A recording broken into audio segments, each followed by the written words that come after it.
そ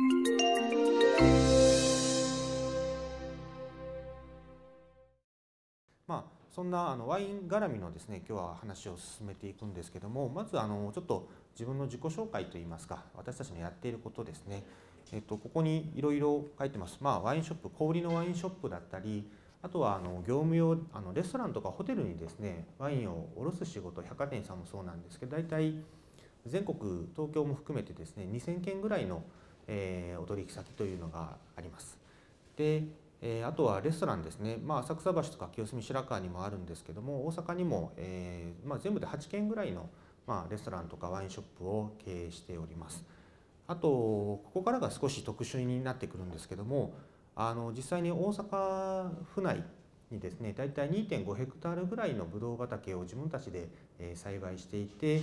そこから取れるブドウ、あとは農家さんからの買いブドウも合わせて年間東西合わせて6万本のワインを製造しております。6万本というと結構多いなと思われるかもしれませんが、1本2000円で計算してみてください。掛け算すると大した金額にはならないんですね。はい、であとはですね、ワインとかあとはビールとかの輸入をしていたり、あとはワインスクール、忍さんと出会ったですねアカデミー・ル・バンとか、あとは辻調理師専門学校とか、あとはいろんなところでこういう講演みたいなことをさせていただいてたり、あとはソムリエ協会の機関誌だったり料理通信さんだったりで執筆活動と、ちょっと特殊なのがですね、これ全部含めて一つの会社でやってるところっていうのは実は他にないんですね。どの会社も大体分社化されててですね、一個一個が専門的にやってるんですけども、私たち専門的にやりながらワインをトータルで作るところから消費するところまでをですね、まとめて全部やってる、そんなちょっと変わった会社だと思っていただけたらいいかなと思います。で、今回ですね、ちょっと皆さんに覚えて書いていただきたいことがですね、実は私は全国でずっと出張ばっかりでですね、契約農家さんとかいろいろ回ったり仕入れで回ったりするんですけども、正直東京以外はですね全部地方都市です。で、大阪って少し大きめのサイズに思われるかもしれませんが、いろいろ回って気づいたことはですね、私普段大阪に住んでるんですけども、大阪は普通の田舎です。で、本当にそう感じてます。で、この風景ですね、実は大阪の市内から車でだいたい40分、電車でも3、40分ぐらい走ればもうこんな風景なんですね。で、びっくりされる方も多いんですけども、この昭和初期ですね、昭和初期にはですね、ブドウの生産量が実は山梨とかを超えて1位だった時代があります。一番多かった、一番多いなんていうんですね、ワイナリーが一番多かった時期、忍さん何件ぐらいだと思いますか？大阪にワイナリーが一番多かった時期、この時期なんですけども、この昭和初期ですね、何件のワイナリーがあったと思われます？10件ぐらい。一番多かった時119件のワイナリーが、果実酒醸造免許というやつがですね、税務署の発表で119件、ありました。で、今のサントリーさんっていうのはですね、もともと寿屋さんという名前でして、実は私の友人の家がですねワイナリーをやって成功してビールをやって失敗して、それを売ったのが今の寿屋さんという形で、サントリーさんもですね、今も大阪に本社がありますけども、大阪のワイナリーというのがもともとのメインだったんです。そこからビールやって、そこからマッサンのウイスキーの世界に入っていくわけなんです。で、今でもですね、実は全国でも7位、デラウェアというブドウに関しては全国で3位の生産量があります。で、いまだに450ヘクタールのブドウ畑が残っていて、そのうちの9割がデラウェア、これですね、もうちょっと世代的にですね、僕の世代ぐらいまでだと、大体このデラウェアというと夏になるとこのデラウェアがいつもカゴの上にテーブルの上にですねカゴに入って置いてたりとかいうことがよくあったんですけども、夏の風物詩的なブドウがこのデラウェアというブドウになります。で、そんなどこで作ってるんだということなんですけども、大体これが大阪府ですね。で、奈良県があって京都府があって、大体この奈良県との県境、この567番がちょうどこの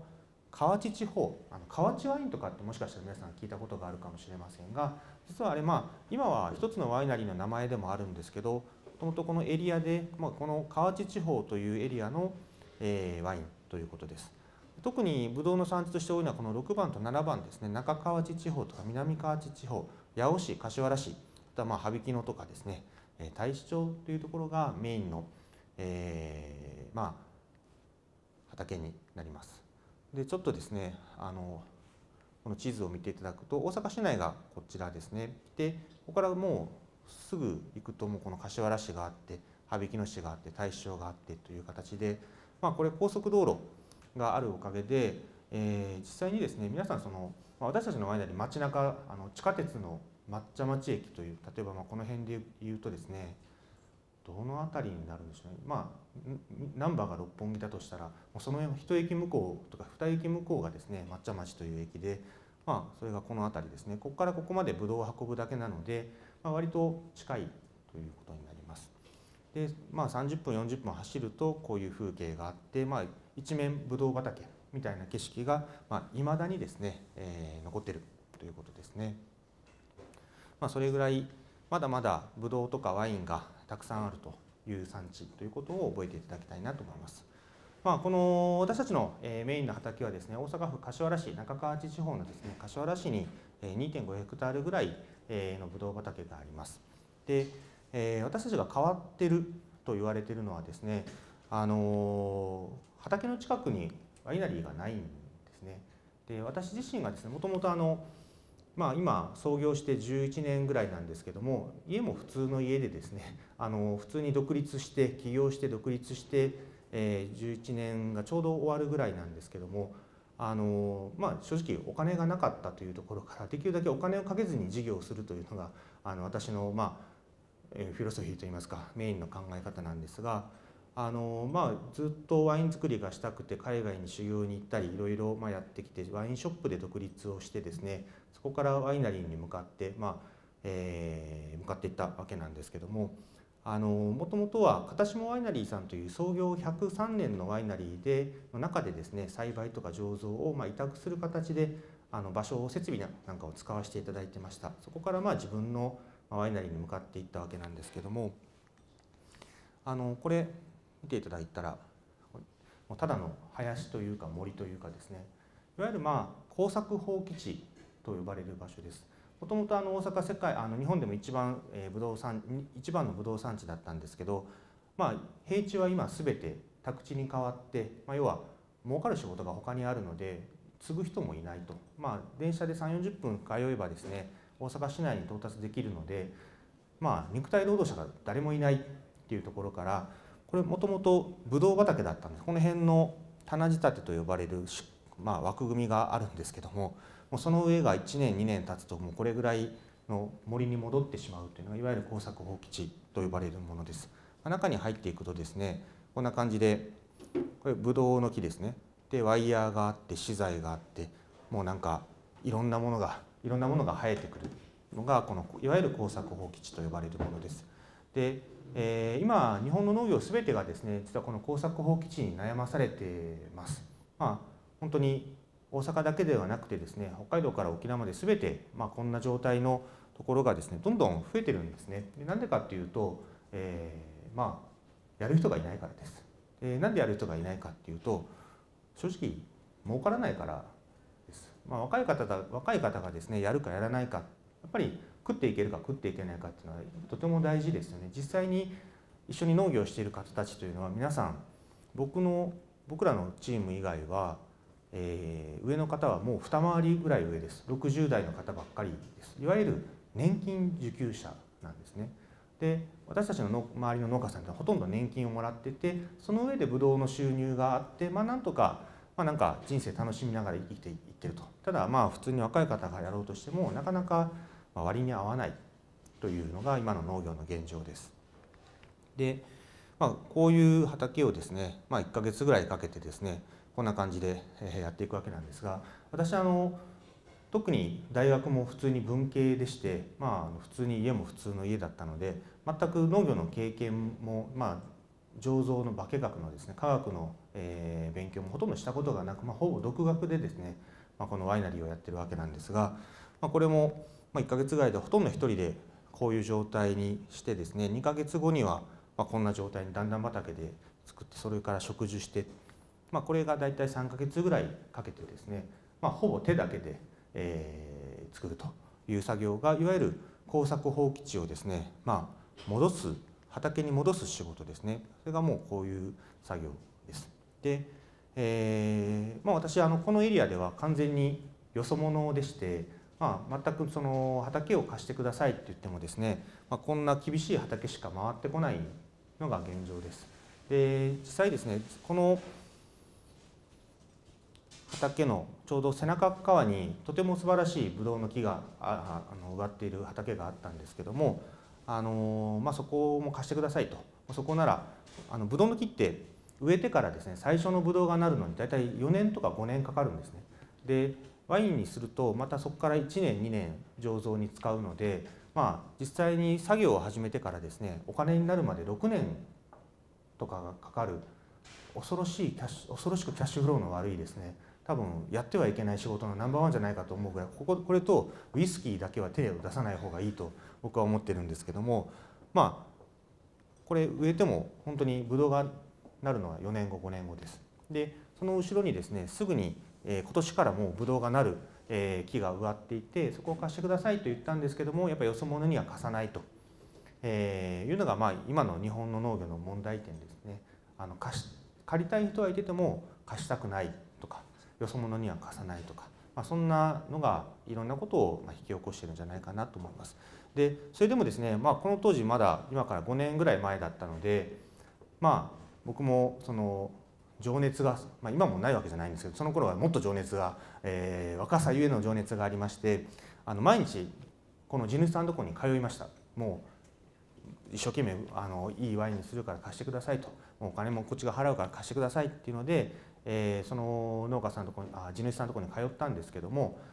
毎日通うとですね、毎日通えばなんとかなると思ったらいつかこの気持ちが伝わるだろうと思ったらですね、地主さんもううざくなっちゃって全部木切っちゃいました。そうなんですね。情熱は届かない時もあるんだなっていうのはその時に初めて、気づいたことなんですけど、で結局この時に学んだことはですね、とりあえずこのエリアで信頼されない限りは何も進まないというので、実は私たちこの畑がですね、借りた理由もそうなんですけど、町から一番近い斜面の畑だったんですね。でなんでこれを借りたかっていうと、こっちから見るとこの町が見えるじゃないですか。で町から見ると山が見えるわけですよね。今まで山だったところ、もう朽ち果てた畑が広がっていたところがですね、こういう感じで、ここからこうなるとですね、やっぱり町からの風景が変わると。で町からの風景が変わるとですね、あの畑は一体誰がやってるんだっていうことが噂になる。で、それを積み重ねていってちゃんと整備をしてですね、途中で逃げないっていうことが分かってもらえるとやっぱり変わってくるんですね。で町からの風景を変えたことによって、もうこのエリアの方からするとですね、なんか変なやつが入ってきてると。でもあいつずっとなんかブドウ畑一生懸命やってるっていうのがですね伝わって、結果的にはその3年後ぐらいからはですね、農家さんの方からブドウ畑を借りませんかっていう話がたくさん入ってくるようになりました。でこの耕作放棄地っていう言葉がですね、非常にネガティブなというか、ちょっとお荷物的な表現だと思うんですけども、実は私にとってはですね、原油みたいなものですね、オイルが出てくる原油みたいなものでですね、それをきちんと加工して精製すればですね、重油になりガソリンになりですね、軽油になり、本当に資源そのものなんですね。で、私たちが今取り組んでいることというのはですね、単純に農業というのではなくてですね、その今捨てられようとしている畑を生かしてですね、新しいものを生み出そうというのが私たちのプロジェクト、その一つのプロジェクトのメインの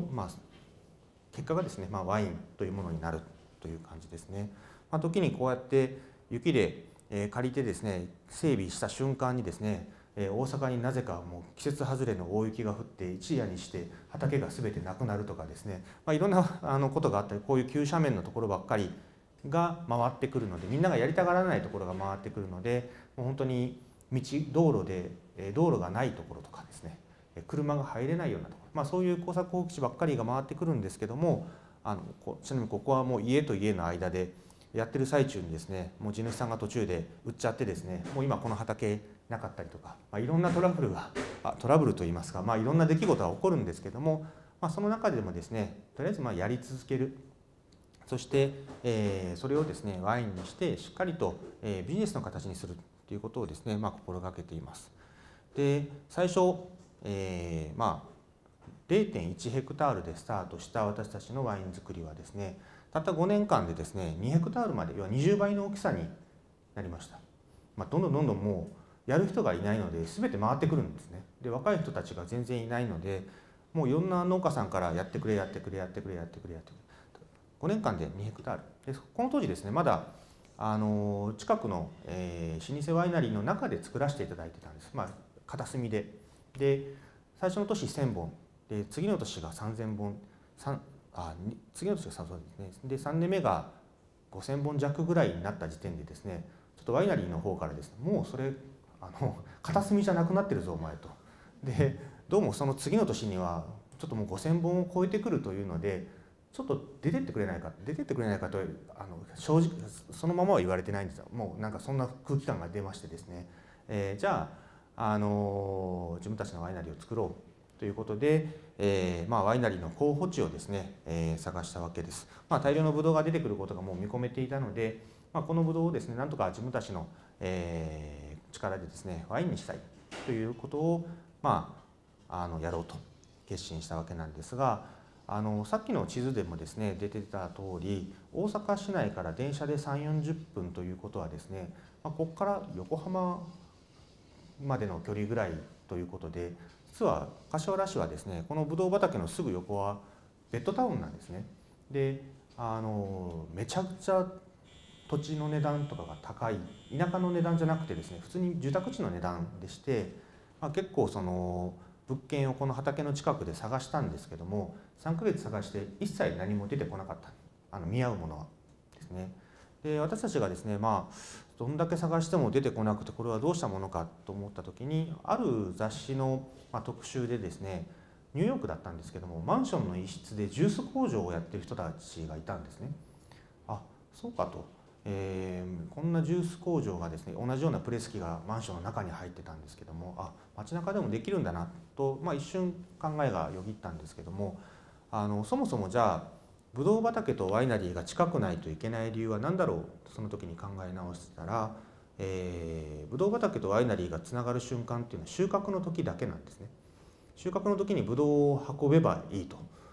ただ大体1時間ぐらいだったらヨーロッパでも普通に運んでいる距離感なので、じゃあブドウ畑からですね半径1時間の円を描いたら、普通に大阪市内が出てきました。でもともとですね、大阪市内云々の前にですね、自分がやりたかったワイナリーっていうのはレストラン併設のワイナリーだったんですね。でそれは何でかというと、オーストラリアに、ワーキングホリデーで、旅をしている時にですね、とても立派なワイナリー併設のレストランがありまして、めちゃくちゃそれがかっこよかった。それはもう畑の中、田舎にあったんですけども、いつかこんなことがしたいなと思って、でそれとでも柏原というちょっとベッドタウンでやるのと、いろんなことをですね、ミックスして考えた時に、それぞれの、ミックスして考えた時にですね、大阪市内でやるっていうことを、要は住宅地ではなくてですね、都市部、もっと賃貸の物件とかですね、そういったマンションの一室とかでやることを考え出した時にですね、それまでワイナリーの設立への問題点がいろいろあったんですけども、ほとんど全てがなんていうんでしょうね、解決することになりました。大体ちっちゃいワイナリーやるのにですね3000万ぐらいかかると言われています。でもその半分はですね土地代とか建物代なんですね。で、ただですね、僕ら賃貸でワイナリーをやってますので、結構それがもうほぼかからなくてですね、ただ後で経費としてかかってくるんですけども、ほぼ実はかかってないと。で機材で、ワイナリー設立への課題というので、ここにお金のことがいくつか書いてあるんですけども、まずですね、今ワイナリーの数がとてもまだ250件ぐらいしか日本になくてですね、とても少ないんですね。で、250軒だとですね、周辺産業も育ってなくて、商社の方たちがですね、ちょっと儲かってるという、持ってるとは言いませんけども、ちょっと機材がヨーロッパと比べて高い。で、私安くて飲みやすいものを作りたくてですね、今皆さんのお手元にあるようなワイン、いわゆるその早飲みタイプのですね、爽やかなワインをですね、もう1年で飲み切ってもらおうというのがスタンスでやってますので、重たい設備が、これもまた買えなかったんですね。で買えなかったですね、後でちょっと写真が出てきますけども、大きなプレス機があるんですけど、普通は皆さんヨーロッパから仕入れるんですが、その仕入れるとですね、その1台で800万とか900万とかしてくるんですけど、イタリア人が作れるものはですね、日本人は作れるんじゃないかと思いまして、大阪の近所のですね、金属工場に持って行って同じものを作ってくれっていうとですね、250万で作れたんですね。納期も3分の1ぐらいでして、しかも電話したら15分で問題があったら来てくれるという、それでいろんな設備をそこで作りまして、実際ワイナリーだけで考えると1000万もかからない金額でですね、スタートすることができました。あとは当時はですね、あまりワイナリーをやったという人間がいない、今も少ないんですけども、250件しかないっていうことは、250件しか今その醸造家自体もいないですし、設立した人も少ないということで、あまり情報がないんですね。飲食店みたいにノウハウの蓄積がないので、管轄が税務署なんですけども、税務署の方も含めてですね、何が OK で何がダメなのかっていうのはよく分かってないというところから、結構非常に大変だった。あとは先ほど言った通りですね、なんせお金に換わるのに時間がかかるということが、私たちのようなちっちゃな企業にとっては非常に重かった。あとは税務署の認可がですね、非常に厳しくて、当時その賃貸のワイナリーというものが存在しなかったんですね。なので、ただ私大学時代法学部を学んだので、その時に大学の先生に教えてもらったことはですね、ダメだと書いてないことはやっていいというですね、ちょっと後でどこの大学か調べられると非常に困るんですけども、やっていいと言われた覚えがあったので、賃貸ダメって書いてないからとりあえず賃貸でいいんじゃないかってで申請するとですね、税務署からですね、門前払いを食らいまして、最初は完璧な書類を持っていったんですけども、書類は完璧だけど受け取れませんっていうとても不思議な理由で突っ返されました。ただ後でですね、とても協力的に税務署の方もですね、手伝ってくれるようになりました。そんな問題があったんですけども、なんとかこの抹茶町駅から徒歩1分のところですね、にワイナリーこんな感じの、これちょっと今イベントの時だったのでタンクが外に出ちゃってますけども、普通は中にあります。で1階がワイナリー、2階がレストランという形になりました。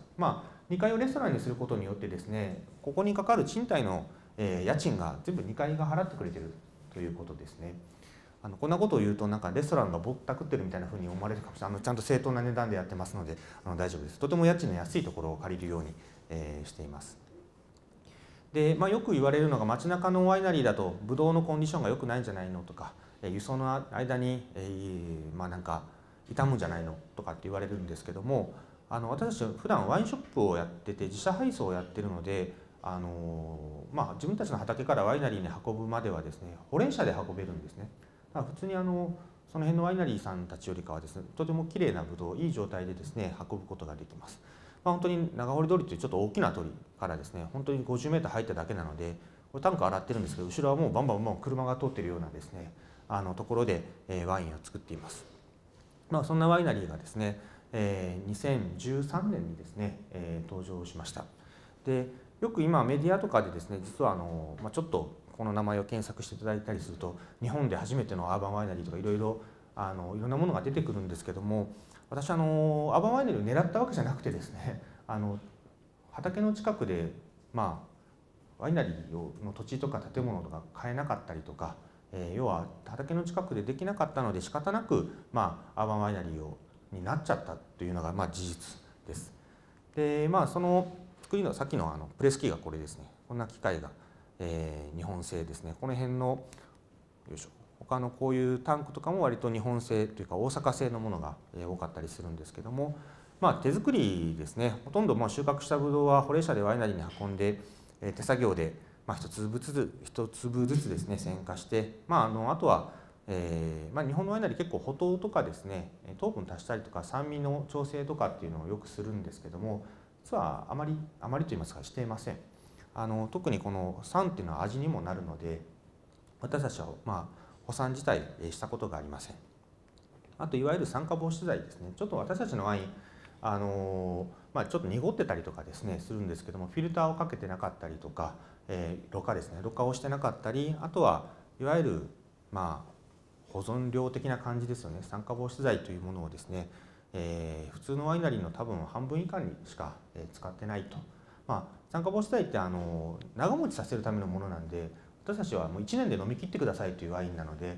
特に必要ないんですね。はい、でそうすることによってですね、よりフレッシュな味わいになるというのは皆さん試していただいた通りだと思います。でこういう足踏みだったりとかですね、こういう手作業のプレス機があったりとか、本当にたった30坪ぐらいの敷地なんですけども、そこで大阪だと3万本ぐらいのワインを作っているということになります。自分たちの手で作る自分たちのワイン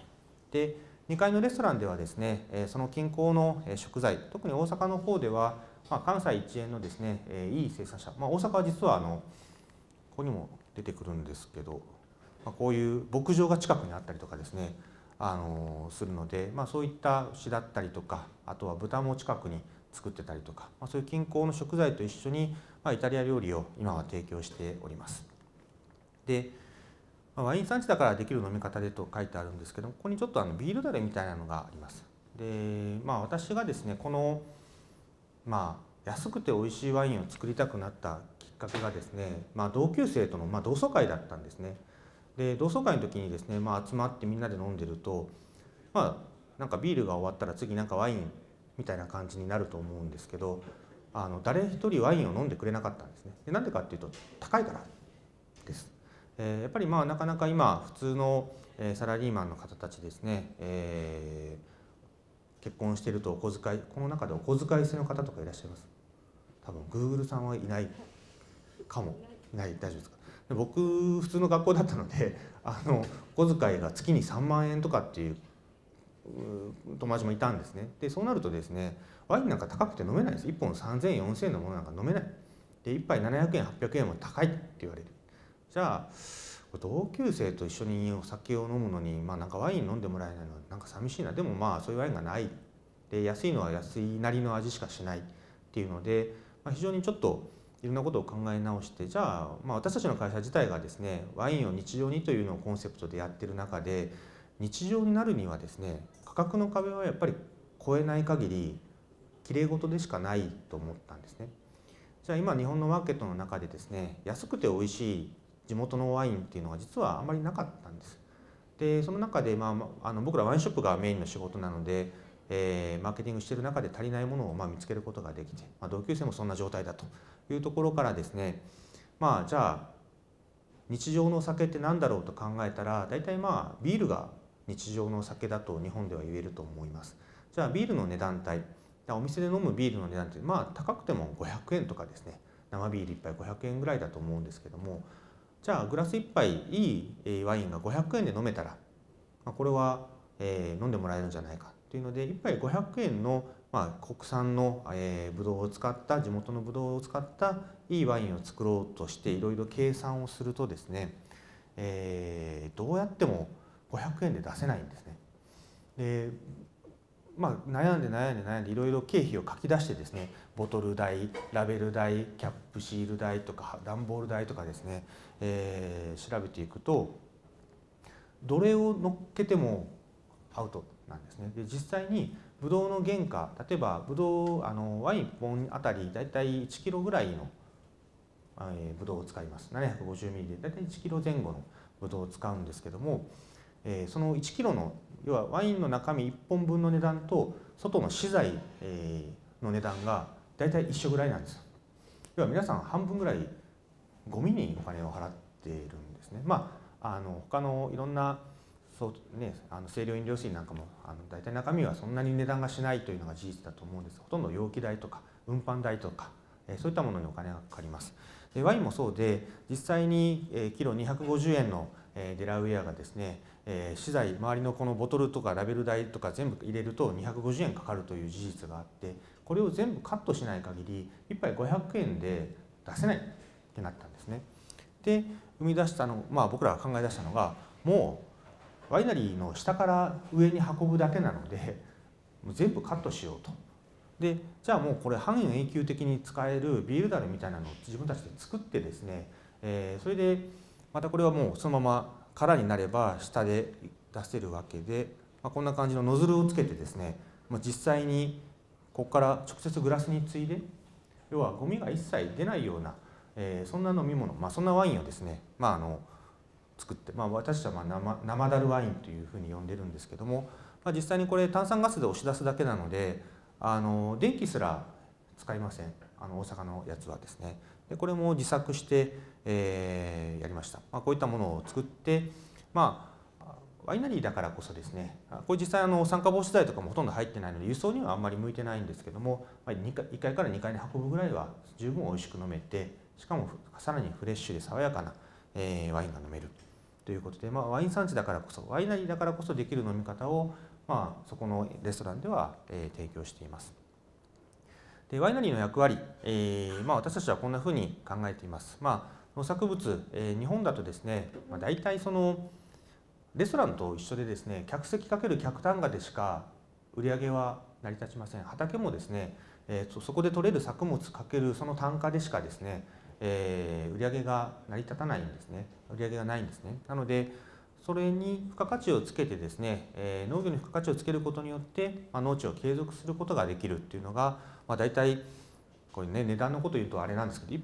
1キロ250円とかのブドウがですね、ワインになった瞬間にですね、2500円になったりするわけで、そうやって付加価値を作ることによって、農業が儲かるものになればですね、若い方たちがまた戻ってきてくれるんじゃないかというふうに考えています。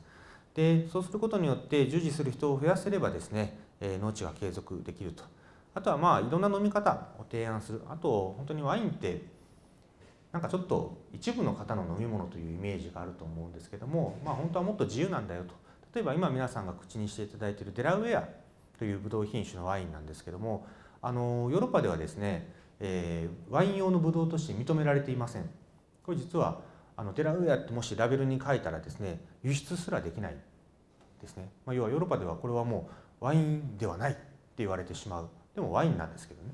でもそういった固定観念が日本人は実はワインの世界では植え付けられていましてですね、そういったものを排除して、今あるものを大事にすることによって、またそこからですね、お酒って楽しいんだよと、コミュニケーションツールとして使えるということをですね、もっと広げていけたらなと思って、今やってるわけなんですが、今までだとね、ここで終わりだったんです。でここで終わりだったんですけども、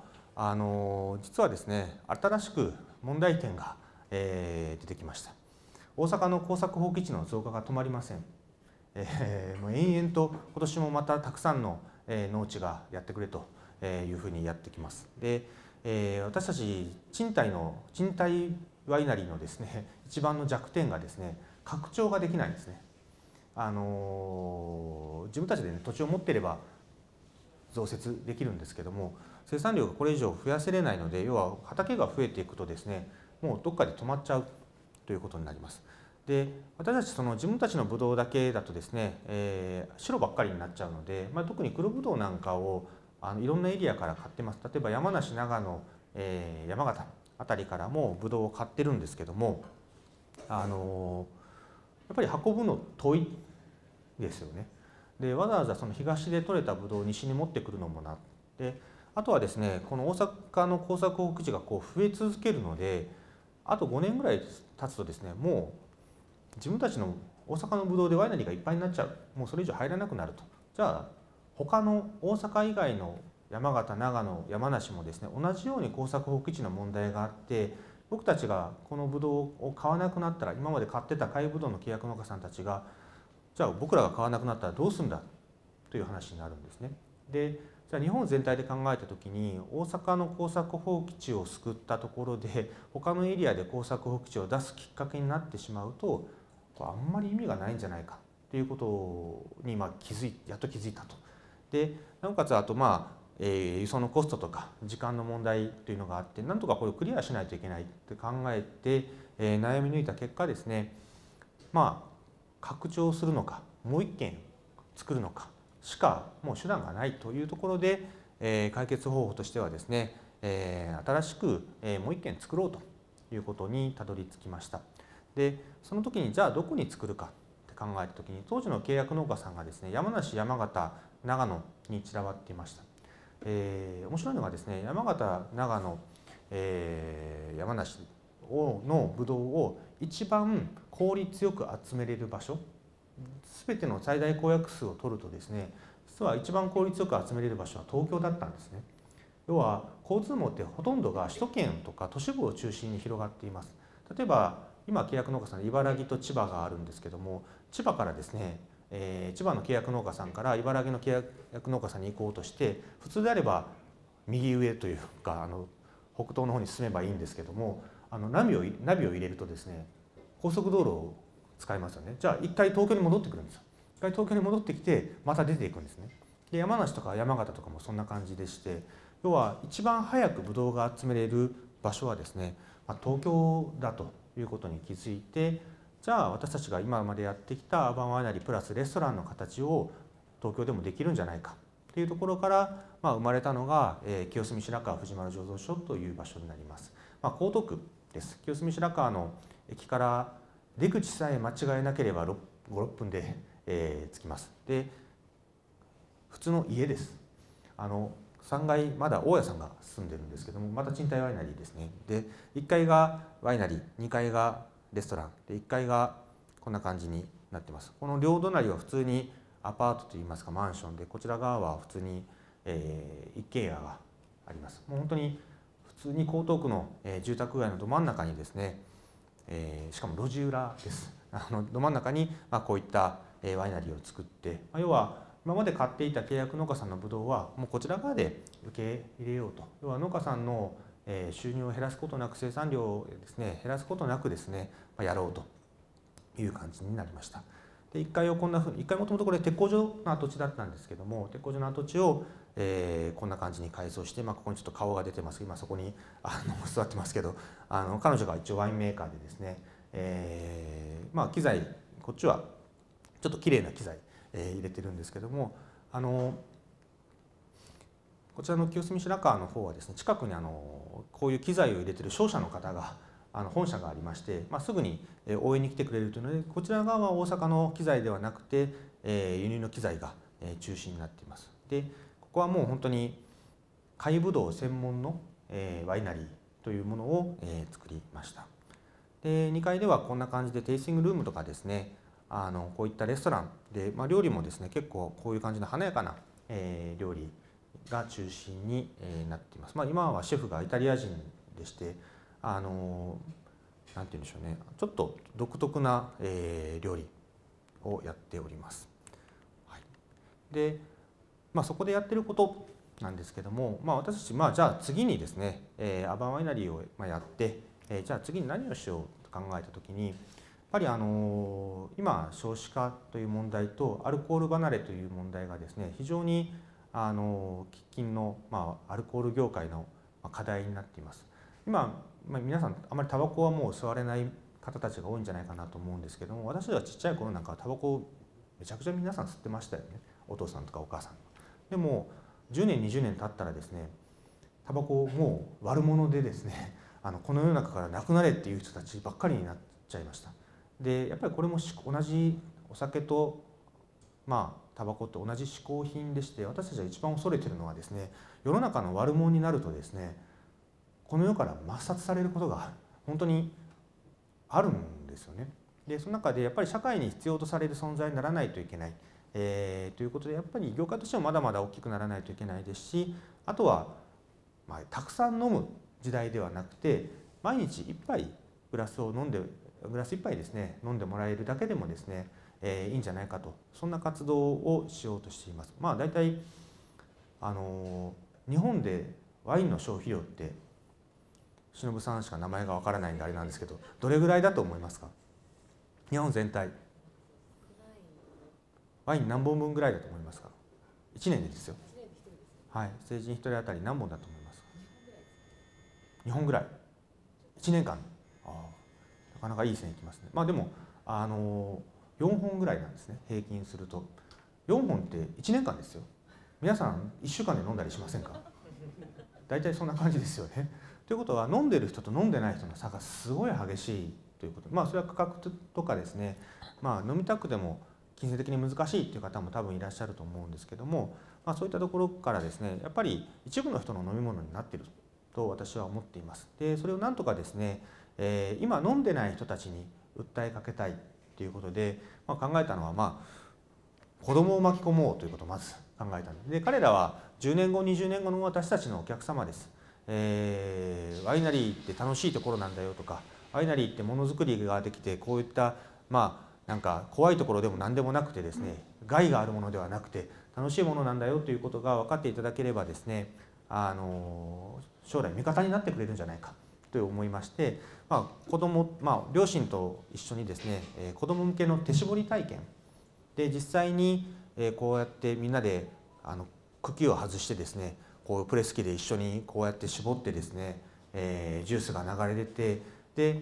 発酵のタンクに、まあ、このあと2階で食事会があって500円とか1000円とかでやってるんでめちゃくちゃ赤字の企画なんですけども、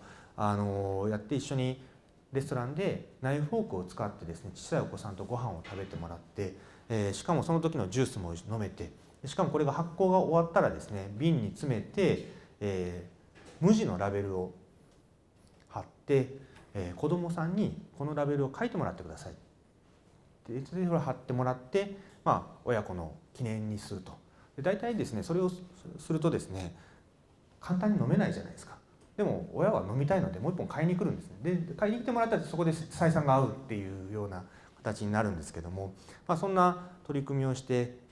います。でまあ、こういったことをすることによってですねまあ、将来のファンを増やしたりとかですね、まあ、ワイン自体の魅力ですねを今その若い皆さんぐらいのですね年齢の方にですねお伝えしたりとか、まあ、そんなことを普段はやっています。でおとついにですねちょっとある大学でこんな話をずっとしてたんですけども、まあ、これからのものづくりってただ単純に加工してですね、なんでしょうね、それを売ればいいっていう時代ではないと思います。よく今国がやってるのが6次産業化というものを進めていると思うんですけども、今まで1次産業、農業とか漁業をやっている方がですね加工の2次とサービス販売の3次をやると、1と2と3を足して6次、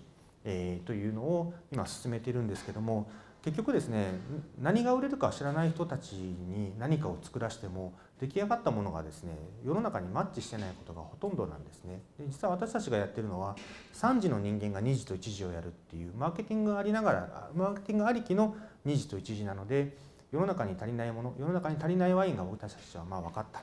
ということで、この考え方がですね、最近はちょっと面白がられてこうやって話をする機会が増えてきたんですけども、私たちがいつも考えているのは、ワインの力って割と大きいと信じていまして、こういう機会をいただくのもワインの力ですし、このグラス一杯がですね会話の潤滑、ワインって美味しくてもまずくても会話を生み出す飲み物、気に入っても気に入らなくてもですね何かしら言葉が生まれる飲み物だと思いますし、あとはですねこうやって皆さんが飲んでいただいているワインの中には大阪とか山形のデラウェアが入っています。そういった産地のことにも興味を示してもらえますし、要はワインにすることによってですねその土地とこういった消費者をですね一気につなぐことができる、そんな仕事だと思っています。で今までワイナリーって一応国の分類でいくと食品加工場になります。食品加工場ってなるとですね普通缶詰とかああいうのと一応ボトリングするので同じようなジャンルになってくるんですけども、私たちは常に農業の方に目を向けながらやっています。ワイナリーというのはもともとですね大量のブドウを使います。私たちで60トンぐらいのブドウを使います。60トンのブドウって相当な広さのブドウ畑に影響を及ぼします。でそういった大きな畑、ワイナリーが1軒できるとそれだけのブドウが必要とされて、それだけの畑が残るということなんですね。であとはそれを一生懸命私たちがお客さんに届けていけばですね、新しい農業の形というのがですね、見えてくるんじゃないかな。でそれだけではなくてですね、そうやってお客さん同士の、飲み手同士の交流だったりとか、飲み手と、作り手の交流だったりとか、いろんなシチュエーションをですね提供することによってですね、ただの食品加工場から、ワイナリーというものに変わっていくと。で今のこの時代、ただ単純に物の形を変えるだけではなくてですね、プラスアルファのをたくさんですね、つけていかない限り、生き残る道っていうのはないのかなと、思っています。ちょっと長々と話をしましたが、これが私たちのやっている取り組みになります。ありがとうございます。